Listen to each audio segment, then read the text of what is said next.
CO2 emissions are rising. We need a solution. PV capacity addition of 130 gigawatts to 165 gigawatts are expected in the next 3 years, accounting for almost 60% of total renewable energy expansion. One of the environmental conditions that impact PV plant efficiencies is dust accumulation. Soiling reduces current global solar power production by at least 3% to 4%, resulting in annual revenue losses of $3 to $5 billion.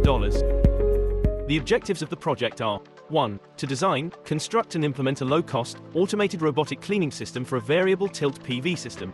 2. Given the water shortage in remote areas, a further objective is implementing a dry cleaning solution. 3. To analyze and verify the effectiveness of the robotic cleaning system with actual power output measurements captured from real field-operated PV modules. 4. To analyze and observe the cleaning effectiveness of different brush materials with joint implementation.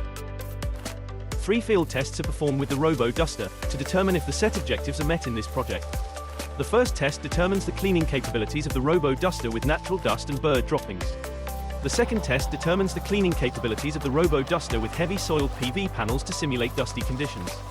The final test is the same as test 1 but under wet conditions to simulate rain and dew. IV traces are measured of each panel before and after the tests. The measurements determines the effectiveness of the RoboDuster. The measurement from the IV trace shows a power output increase of 0.06% for test 1, for test 2 a power output increase of 31.2%, and for test 3 a power output increase of 1.825%. Concluding, the RoboDuster meets all objectives, including all physical and control system requirements. The RoboDuster is effective in removing dust from PV arrays, and therefore it prevents dust accumulation.